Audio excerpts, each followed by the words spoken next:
নমস্কার। আপনাদের মতো আমিও একজন উপন্যাস প্রেমী।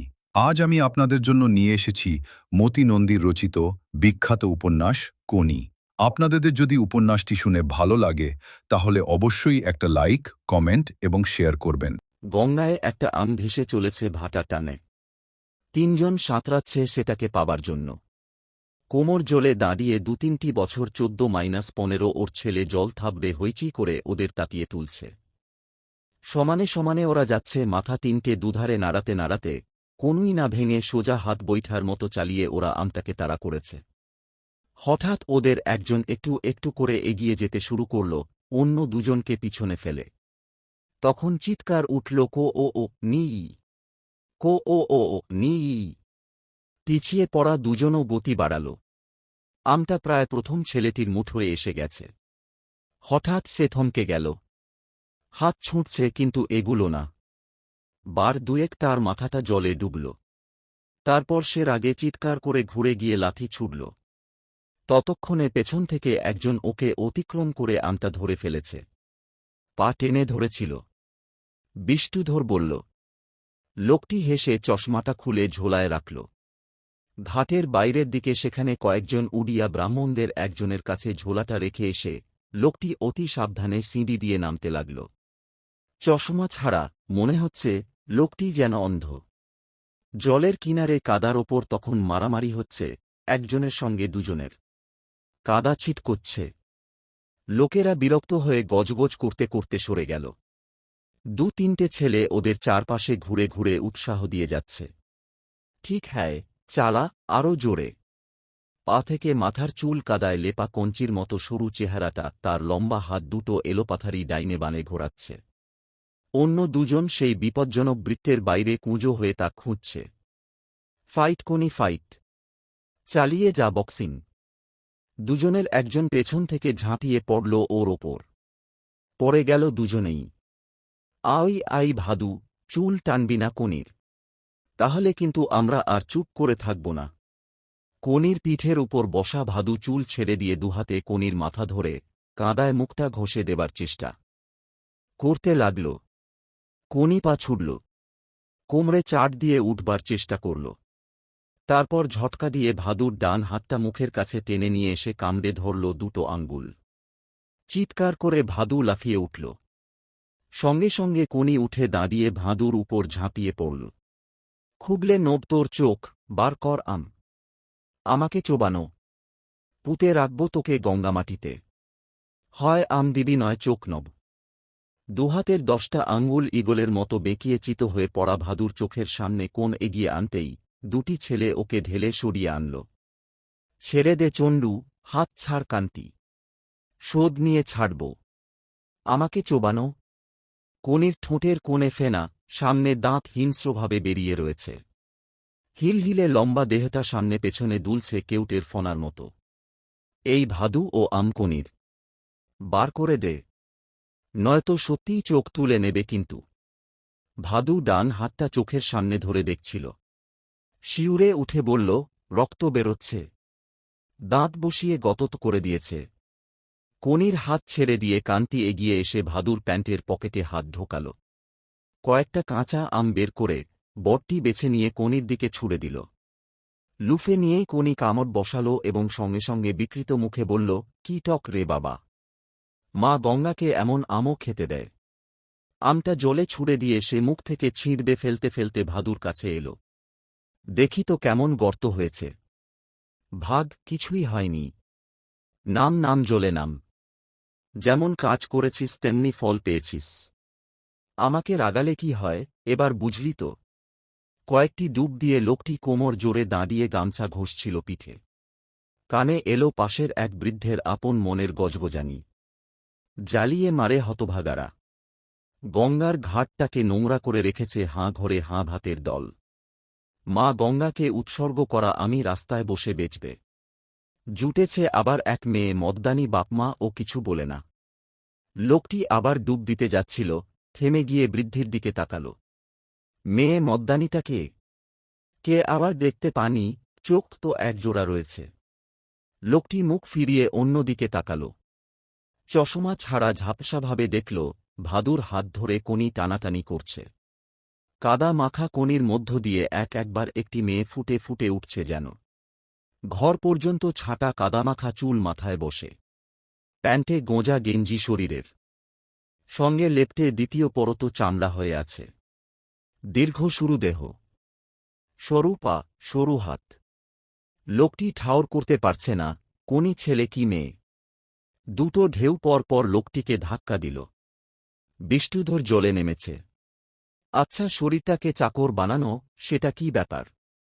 সোজা ব্যাপার। লোহার চিবিয়ে খেয়ে হুকুম করবেন হজম করো, পাকস্থলী হজম করবে।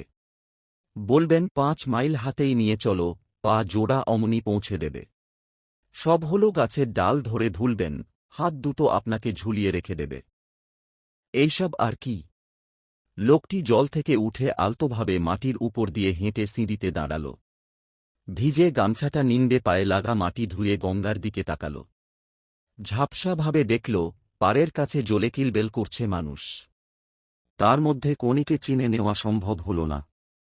লুঙ্গি ও পাঞ্জাবি পরে, ঝোলা কাঁধে, চশমা মুছে মুছতে লোকটি একবার সিঁড়ির মাথায় এসে দাঁড়াল। চশমা চোখে দিয়ে পাড়ের ডাইনে বাঁয়ে তাকাল। হঠাৎ নজরে এলো গঙ্গার বুকে 4টি কালো ফুটকি। তারা শিকি গঙ্গা পার হয়ে এগিয়ে যাচ্ছে। লোকটি আপন মনে একবার বলল, কোনটি? ও নি। কিছুক্ষণ তাকিয়ে থেকে ভিজে গামছাটি পাগড়ির মতো মাথায় জুড়িয়ে লোকটি বাড়ির পথে রওনা হল। মিনিট 15 পর শুরু গলির মধ্যে একতলা টালির চালের একটি বাড়িতেই লোকটি ঢুকল। সদর দরজার পরই মাটির উঠোন। টেনেটুনে একটি ভলিবল কোর্ট তাতে হয়ে যায়।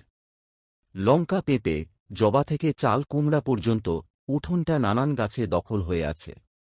একদিকে টিনের চালে রান্নাঘর ও কল ঘর, আর একদিকে দালান ও তার পেছনে 2টি ঘর। একতলা বাড়িটি চারিদিকের উঁচু বাড়িগুলোর মধ্যে খুব শান্তভাবে যেন উবু হয়ে বসে। উত্তর দিকে বাড়ির মালিক হলধর বর্ধন এই একতলা বাড়িতে কেনার জন্য বার দুয়েক প্রস্তাব করেছে, কিন্তু লোকটি সংসারে যা স্ত্রী এবং 2টি বিড়াল ছাড়া আর কেউ নেই, বিনীতভাবেই তা প্রত্যাখ্যান করে। বাড়ির কলে জল আসে সামান্য। লোকটি স্ত্রীর নাম লীলাবতী। জল খরচ করাটা লীলাবতীর শখ, বিড়াল পোষার মতেই। ফলে লোকটিকে স্নান করার জন্য প্রায়ই রাস্তার টিউবওয়েলটির সাহায্য নিতে হয়। আজ সকাল থেকে টিউবওয়েলের মুখ দিয়ে জল বেরোচ্ছে না, তাই বহু কাল পর সে গঙ্গাস্নানে গিয়েছিল। লোকটি বাড়ির মধ্যে ঢুকে উঠোনে টানানো তারে ভেজে প্যান্টটা মেলেছে, তখন ঘর থেকে বেরিয়ে এলো ঢলঢলে প্যান্ট পরা বেঁটে হৃষ্টপুষ্ট একজন। খিদ্দা, তোমার জন্য অনেকক্ষণ বসে আছি আর বাড়ি পাহারা দিচ্ছি।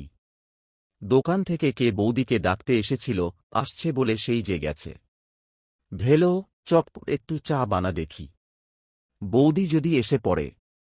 খিদ্দা অর্থাৎ ক্ষিতীশ সিংহ কয়েক সেকেন্ড ভেবে বলল, তাহলে থাক, বরং তুই কি জন্য এসেছিস বল। ক্লাবের আজকের মিটিং নিয়ে যাবে নাকি? নিশ্চয় যাব। ছেলেরা খাটবে না, ডিসিপ্লিন মানবে না, জলে নেমে শুধু ইয়ার্কি ফাজলামো করবে। এসব ছেলেদের ক্লাব থেকে বেরিয়ে যেতে বলাটা কি এমন দোষের? একজনও কি তাই নিয়ে কিছু ভাবে? আর ক্ষিতি সিঙ্গি কি বলল, অমনি তাই নিয়ে কাউন্সিলের মিটিং ডাকা হল। সেজন্য তো নয়, আসলে হরিচরণ দা আর তার গ্রুপটির রাগ আছে তোমার উপর। পুরাই শ্যামল আর গোবিন্দকে উস্কি তোমার এগেনস্টে চার্জ আনিয়েছে। আমি তা জানি। হরিচরণের বহুদিনে ইচ্ছে চিফ ট্রেনের হওয়ার। আমাকে বলেছিল গত বছর। আমি বুঝেছিলুম, হরি একটা চ্যাম্পিয়ন, শুধু খাওয়া দাওয়া আর ট্রেনিং দিয়েই তৈরি করা যায় না রে। তার মন মেজাজ বুঝে তাকে চালাতে হয়। ট্রেনারকে মনস্তাত্ত্বিক হতে হবে, তার মানে কমন সেন্স প্রয়োগ করতে হবে। গরুকে শ্রদ্ধেয় হতে হবে শিষ্যের কাছে। কথা, কাজ, উদাহরণ দিয়ে মনের মধ্যে আকাঙ্ক্ষা বাসনা জাগিয়ে তুলতে হবে। তাকে মোটিভেট করতে হবে। এইসব তোর দ্বারা সম্ভব নয়। তুই শুধু চেঁচামেচি গালাগালি করে খাটাতে চাস, শিপ ট্রেনার হওয়া তোর কমও নয়। খিরদারা, তোমার এই লেকচার দেওয়ার বদ অভ্যাসটা ছাড়ো। এক কথায় এখানে কাজ হয়, তুমি সেখানে 10 কথা বল। হরিচরণদাকে অত কথা বলার কি দরকার ছিল? যাকগে, আজ তুমি মিটিংয়ে যেও না, ওরা ঠিক করেছে তোমাকে অপমান করবে। করবে। এই বলে ক্ষিতীশ তার পায়ে মাথা ঘষায় ব্যস্ত বিশ্বকে কোলে তুলে গলা চুলকে দিতে লাগল। চোখ বুজে বিশু ঘরর শুরু করল। তাহলে যাবেই? নেমে যাওয়া প্যান্ট এবং কণ্ঠস্বর হ্যাঁচকা দিয়ে টেনে তুলে ভেলো বলল। ক্ষিতির ঘরের দিকে যেতে যেতে অস্পষ্টে বলল, হুঁ। তখনই বাড়িতে ঢুকল লীলাবতী সিংহ। অতি ছোটখাটো, গৌরবর্ণা এবং গম্ভীর। পায়ে চটি, হাতে ছাতা। দুজনের দিকে তাকিয়ে অবশেষে ভেলোকে বলল, বেলা অনেক হয়েছে, 4টি ভাত খেয়ে যেও। ভেলোর হঠাৎ যেন কাণ্ডজ্ঞান ফিরে এল। ঘড়ি দেখেই ব্যস্ত হয়ে বলল, না না বৌদি, বড় দেরি হয়ে গেল, বাড়িতে ভাত নিয়ে বসে আছে। আমি এখন যাই। খিদদা, তোমার কিন্তু না গেলেই ভালো। ভেলো চলে যেতেই লীলাবতী প্রশ্ন করল ক্ষিতীশকে, না গেলেই ভালো মানে? আজ ক্লাবের একটা মিটিং আছে। ও বলছে সেখানেই আমাকে নাকি কেউ কেউ অপমান করবে যাতে ক্লাব ছেড়ে বেরিয়ে যায়। তাহলে তো ভালোই হয়। ক্লাব ক্লাব করে তো কোনোদিন ব্যবসা দেখলে না। আমি মেয়ে মানুষ, আমাকেই কিনা দোকান দেখতে হয়। নেহাত ছেলে পুলে নেই তাই। যদি ক্লাব তোমায় তাড়ায় তাহলে আমি বেঁচে যাই। লীলাবতী রান্নাঘরে ঢুকল। ক্ষিতীশ বিষণ্ণ চোখে দালানে বসে বিশুর মাথায় আনমনে হাত বলাতে লাগল। এই সময়ে খুশি ঘর থেকে বেরিয়ে এল।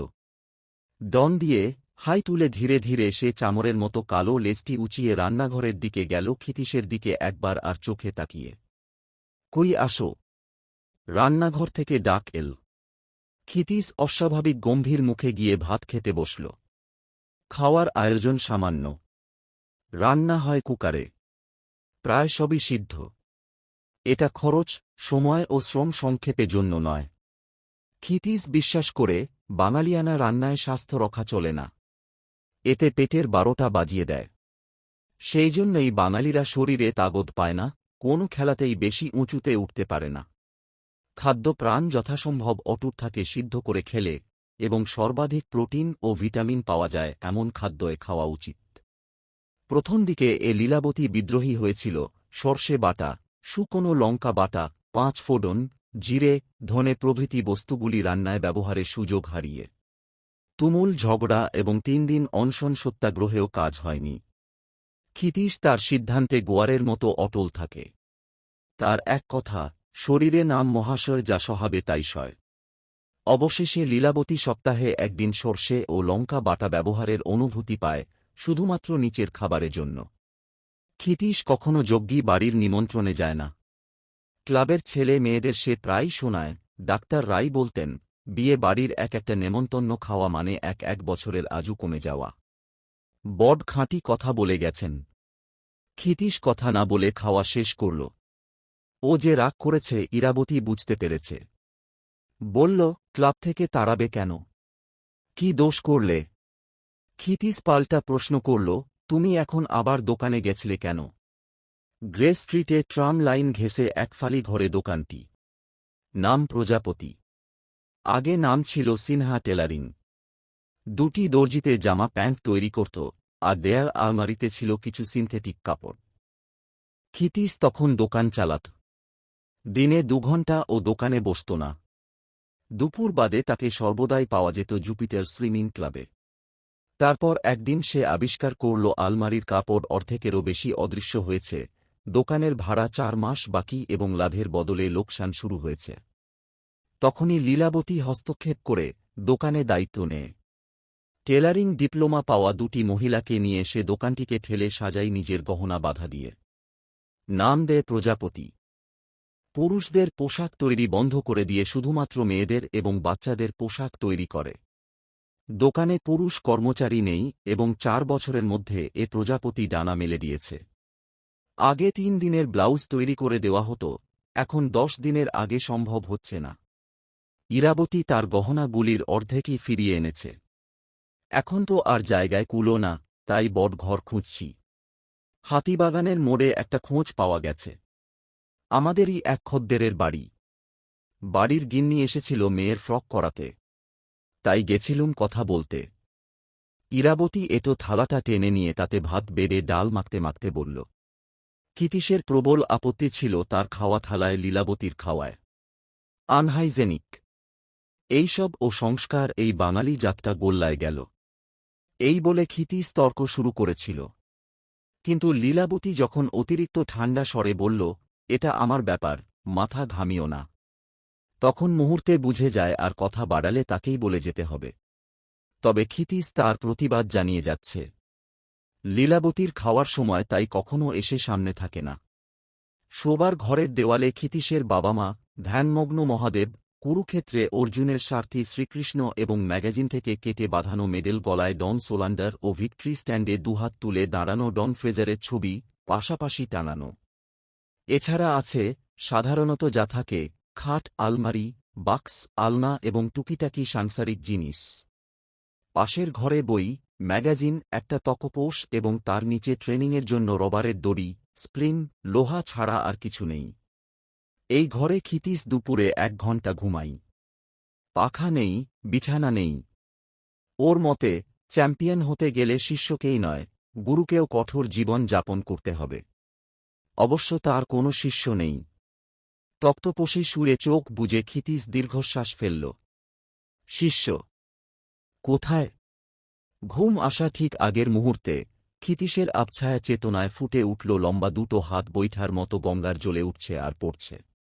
মিলিয়ে গিয়ে নতুন আরেকটি ছবি এসে দেখল।